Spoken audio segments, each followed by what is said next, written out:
Ahora vamos a resolver el problema número 8. En este problema me están pidiendo calcular la longitud del radio de la circunferencia inscrita en este triángulo rectángulo. Bien, y para calcular la longitud del radio de esta circunferencia inscrita en este triángulo rectángulo, ¿qué es lo que debemos utilizar? Bueno, para resolver este problema tenemos que utilizar el teorema de Poncelet. Pero antes de utilizar el teorema de Poncelet, ya, es conveniente en este caso, si conozco la longitud de este cateto que vale 3 y conozco la longitud de este otro cateto que vale 4, es importante que conozcamos la longitud de la hipotenusa, ¿ya? Y después aplicamos Poncelet. Si este cateto vale 3 y este cateto vale 4, la hipotenusa medirá 5, ¿ya? Es un triángulo rectángulo pitagórico muy conocido, el famoso 3, 4, 5. Listo, profesor. Entonces, para calcular la longitud del radio de la circunferencia inscrita en este triángulo rectángulo, usted dijo que hay que aplicar el teorema del tío Poncelet. Por supuesto que sí.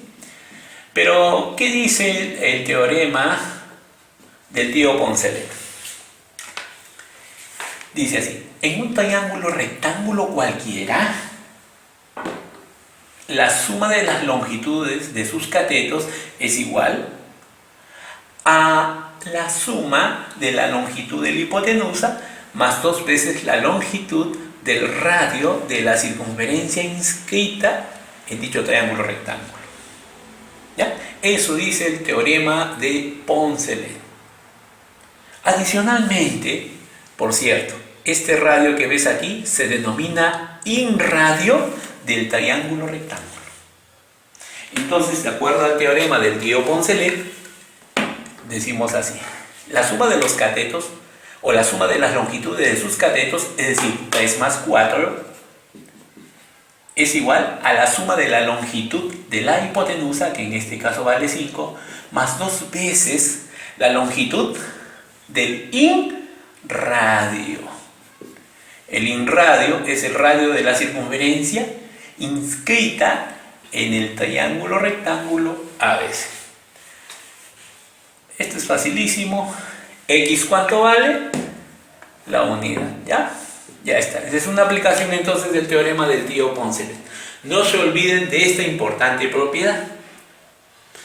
Vayamos ahora a aplicamos lo aprendido de la página 77. AB mide 5, AE mide 4, S mide 8. Calcular la longitud de BC, que yo lo represento mediante la variable X. Aquí, jovencitos, vamos a aplicar un teorema muy conocido, que es el famoso teorema del tío Pitot. El teorema de Pitot dice lo siguiente: en cualquier cuadrilátero circunscrito a una circunferencia, la suma de las longitudes de sus lados opuestos son iguales. Entonces ponemos por ejemplo teorema del tío Pitot. Por el teorema del tío Pitot, en este problema podemos afirmar que x más 4 es igual a 5 más 8. ¿El resultado cuánto es? 9. Cierto que palabras, ¿ya? Listo. Problema número 3. Aquí te piden calcular el perímetro del cuadrilátero ABCD. Este es un cuadrilátero circunscrito a una circunferencia. Y ya sé que me vas a decir, ¿aplicamos Pitot? Sí, pero antes, si me están pidiendo el perímetro de este cuadrilátero, yo tengo entendido que el perímetro de un cuadrilátero es la suma de las longitudes de sus 4 lados. Yo no sé cuánto mide este lado, le pongo A minúscula. Yo no sé cuánto mide este otro, le pongo B. Entonces, a lo mucho, de acuerdo a la figura, el perímetro, así se representa perímetro, del cuadrilátero ABCD va a ser igual a ¿quién? A 10 más A más 8 más B. O más mejor, A más B más 18. ¿Sí o no? Facilito, si sumas 10 más A más 8 más B, lo que vas a obtener es esto: A más B más 18. Bien, profesor, entonces para poder calcular el perímetro, lo que necesito saber es el valor de A más B. ¿Sí? ¿Y eso de dónde lo saco? Por Pitot, pues papito. Por el teorema del tío Pitot. por el teorema de Tío Pito, ya tú sabes. En cualquier cuadrilátero circunscrito a una circunferencia, la suma de las longitudes de sus lados opuestos, ¿cómo son, papacito? Son iguales, papi. Entonces tú dices, papacito, A más B es igual a ¿cuánto? 10 más 8. Ya pues, entonces A más B es igual a 18. Esto que ves aquí, papá, lo llevas acá abajo. Entonces, 18 más 18, ese es igual a ¿cuánto, papo? Entonces, igual a 36, que representa el perímetro del cuadrilátero ABCD. ¿Ya? Un momentito. Por la emoción de papi. Listo. Ahora sí. Problema número 4. Mira. A, B, C, D y F son cuerdas paralelas. Ah, ya son cuerdas paralelas. Entonces aquí vamos a aplicar una propiedad muy conocida. Escucha bien. Si tienes dos cuerdas paralelas en una circunferencia, esas dos cuerdas paralelas van a determinar en la circunferencia y entre ellas arcos de igual medida. Entonces, si el arco AC mide 20, el arco BD también medirá 20. Profesor, estas dos cuerdas son paralelas. Entonces, estas dos cuerdas que son paralelas van a determinar en la circunferencia y entre ellas arcos de igual medida. Significa que el arco de F, que lo estoy representando con la variable X, va a ser igual a la medida del arco CD. O sea que si este es X, aquí que pongo X. Pues. Y yo tengo entendido también que la medida del arco de la circunferencia es 360. La bola es 360. Entonces lo único que tenemos que hacer es sumar las medidas de todos estos arcos e igualar a 360.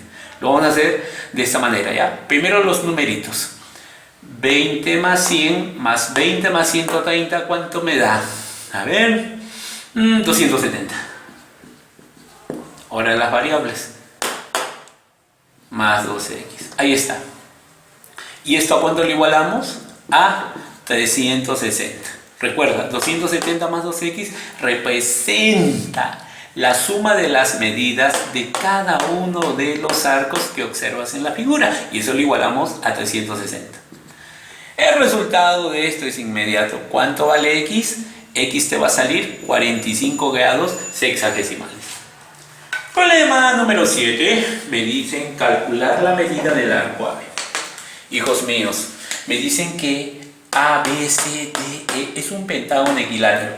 Al ser un pentágono equilátero, sus 5 lados, ¿cómo son? Iguales. Profesor, pero los lados del pentágono equilátero, ¿qué representan de la circunferencia? ¿Acaso no son cuerdas? Y tengo entendido que a cuerdas iguales, arcos correspondientes iguales. Bueno, como me están pidiendo calcular la medida del arco AB, bueno, si le pongo X aquí, entonces esto también será X, X, X y X. Y la suma de las medidas de estos 5 arcos, ¿a cuánto lo tengo que igualar? Bueno, nada menos y nada más que a 360. Y eso lo voy a hacer aquí interiormente, ¿ya? Entonces, X más X más X más X más X, que es 5X, lo voy a igualar a 360. X, ¿cuánto vale? 72 grados sexagesimales. Vayamos al 8. En el problema número 8 es fácil darse cuenta que AP y AQ son segmentos tangentes. Significa que si esto es 3, ¿qué pones acá? 3. CP y CT también son segmentos tangentes. Tangentes a esta circunferencia, quiero decir. Significa que si CP vale 2, CT vale 2. Ahora, noten ustedes los siguientes dígitos. ¿Cuánto mide el segmento BQ? 9 más 3, 12. ¿Cuánto mide el segmento BT? X más 2. Profesor, pero BQ y BT ¿no son segmentos tangentes también a esta misma circunferencia? ¿Sí? Y como son segmentos tangentes a una circunferencia, BQ va a ser igual a BT. Y por lo tanto, Como BQ vale 12, eso lo igualamos con la longitud de BT, que es X más 2. Entonces, ¿X cuánto vale? 10. Esa es la respuesta.